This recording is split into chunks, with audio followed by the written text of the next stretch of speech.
A proton moving in a perpendicular magnetic field possesses energy E. तर एक proton दिलेला आहे, ओके. आणि प्रोटॉन जर घेतला तर प्रोटॉनवरती जो चार्ज असतो तर त्याची व्हॅल्यू असते 1.6 × 10⁻⁻19 कुलम इतकी, ओके. आणि त्याची जी एनर्जी दिलेली आहे, सुरुवातीची एनर्जी ती दिलेली आहे E1, ती दिलेली आहे तुम्हाला E इतकी दिलेली आहे एनर्जी कायनेटिक एनर्जी राहील, ओके. त्याच्या पुढे दिलेलं आहे तुम्हाला the magnetic field is increase 4 times. Magnetic field जी आहे ती काय करायची आपल्याला इन्क्रीज करायचं 4 टाइम्स. मॅग्नेटिक फील्ड आपण बीने रिप्रेझेंट करणार, तो घेतला आपण काय B2च घेऊ. आणि हा जो B2 आहे तर तो काय करायचा आपल्याला इन्क्रीज करायचा. किती टाइम्स इन्क्रीज करायचा? 4 टाइम्स B1च्या इन्क्रीज करायचा, ओके. पुढे but the proton is constrained to move in a path of same radius. तर या केसमध्ये जी रेडियस दिलेली ती कशी दिली तर सेम दिलेली आहे, ओके. मग R2 आणि R1 या दोघांची व्हॅल्यू कशी असणार तर सेम असणार, ठीक आहे. या सेम दिलेलं आहे. The kinetic energy will be, तर आपल्याला फाईंड करायचं the kinetic energy will be. आपल्याला कायनेटिक एनर्जी फाईंड करायचं. तर या क्वेश्चन 2019ला आलेला होता. याचे 4 ऑप्शन दिलेले आहे. त्यापैकी ए ऑप्शन आहे 2 टाइम्स, बी ऑप्शन आहे 16 टाइम्स, सी ऑप्शन आहे 8 टाइम्स आणि लास्ट डी ऑप्शन आहे 4 टाइम्स.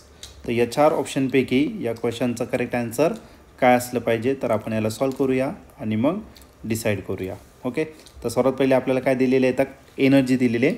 कायनेटिक एनर्जी जर घेतलं तर या कायनेटिक एनर्जीचा जो फॉर्म्युला आहे तर तो असतो तुमचा B² Q² R² / 2F, okay. आणि आपल्याला या केसमध्ये काय फाईंड करायचं आहे, दुसऱ्या याची कायनेटिक एनर्जी किती असणार ते आपल्याला फाईंड करायचं. मग आपल्याला E2 फाईंड करायचा. E2 काय असेल ते, ओके. आता कायनेटिक एनर्जी जी आहे ती कायनेटिक एनर्जी कशावरती डिपेंड आहे? Kinetic energy depends on directly proportion असणार आहे. आता याच्यात बी आणि काय दिलेलं आहे तुम्हाला, बस बीच दिलेलं आहे, बाकी सगळं कॉन्स्टंट असणार. कारण यम जो आहे यम असेल मास असेल कोणाचं प्रोटॉनचं. चार्ज प्रोटॉनच दिलेला आहे म्हणजे ही जी टर्म आहे ही पण कॉन्स्टंट आहे. रेडियस तर ऑलरेडी त्यांनी कॉन्स्टंट दिलेले आहे, फक्त आपण आर जी रेडियस आहे ती कशाने दाखवली तर कॅपिटल आर. मग त्याला एक काम करू आपण स्मॉल आरने रिप्रेझेंट करून टाकू, ठीक आहे. मग याची जी रेडियस आहे R1 आणि R2 या दोघांची व्हॅल्यू कशी असणार सेम असणार, ठीक आहे. मग आता पुढच्या केसमध्ये हा जो आर आहे तो पण काय कॉन्स्टंट आहे. म्हणजे सगळ्या गोष्टी कॉन्स्टंट आहे. याचा अर्थ काय आपली जी कायनेटिक एनर्जी आहे ती डायरेक्टली प्रपोर्शन असणार आहे कशावरती तर B² वरती. या ठिकाणी काय असणार तर डायरेक्टली प्रपोर्शन असेल, ओके. मग आता कायनेटिक एनर्जी आपल्याला दुसऱ्याची फाईंड करायचं. मग एक काम करू कायनेटिक एनर्जीचा फॉर्म्युला आपण या ठिकाणी राईट करू. मग कायनेटिक एनर्जी दुसऱ्या केसमध्ये डिवायडेड बाय कायनेटिक एनर्जी आपल्याला फर्स्ट केसमध्ये या दोघांचा रेशो घ्यायचा आहे. आणि तो मॅग्नेटिक फील्डच्या स्क्वेअरवरती डायरेक्टली प्रपोर्शन आहे.